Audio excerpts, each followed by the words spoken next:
reasons. Well, what about this? Rowan Browning's already through to the men's 100-metre final. Now we've got another Aussie in Jake Doran. Let's get back to the track now with Bruce and Tamsin.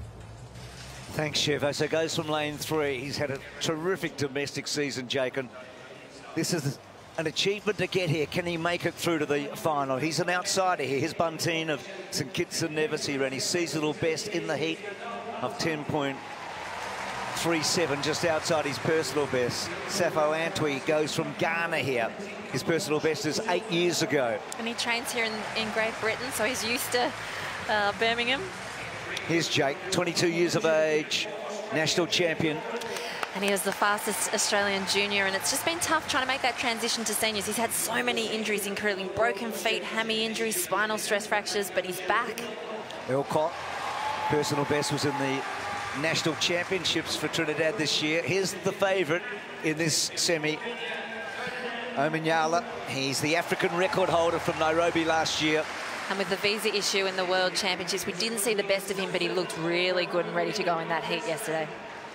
Esme here of Cameroon. He was very quick. He was the third fastest in the heats at 10:08. Ash, I thought, was outstanding, the 20-year-old. Yeah, now he's a big danger because he's broken 10 seconds for the first time this year, and he'd be definitely wanting to make that final. There'll be a roar here. Final in the world indoor 60 metres. Look for him to get a really good start. And here's the champion from 8 years ago, the tall figure of Kamar Bailey Cole. A part of that Jamaican wave that we've had for a decade plus. Yeah, he used to train with Usain Bolt, so he knows what it's like to run against the fast guys. So young Jake, lane 3.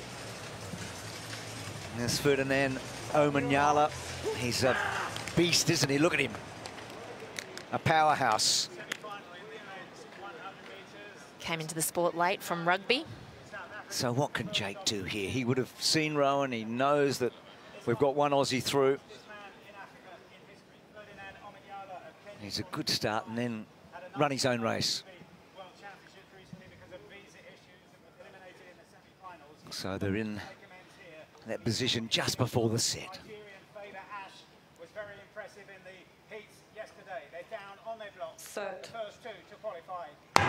Got out pretty well, Doran. OMANYALA got away pretty well. Ash out wide, 3 from the left. Now OMANYALA picks up. Doran's having a decent run. OMANYALA clearly and goes quickly at 10:01.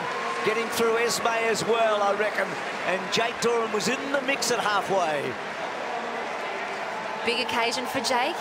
That field was a really strong field, and the thing that I really liked about Jake was that he did stay relaxed even though the athletes were starting to come through him, and he managed to lift and finish with a good run. And they're running into a reasonable headwind there at 1.2, so that's why some of these times are not super quick. He was impressive, so Esme did get through. So it's Kenya and Nigeria. Well, he's going to be a contender for sure. Does he get the better of Simbini in the final and Browning, etc.? He's in the mix, isn't he, the Kenyan? Well, it's all about that turnaround, that quick turnaround, what they can do. But look at SMA, who's next to OMANYALA, the Kenyan. He was so far back, the Cameroon athlete in the dark green. He had to work so hard through the middle phases to get back. And the danger is that if he gets his start, his back end was so good. But OMANYALA just looks so relaxed, doesn't he? Yeah, I said Nigeria, of course, Cameroon there. So he was the big finisher. So, Matt and Hemmer, we've got 2 distinctive favourites coming out of it and an Australian in the mix after 2 semi-finals. Super exciting, isn't it, Bruce, to have a Aussie in the final of the 100 metres. Let's take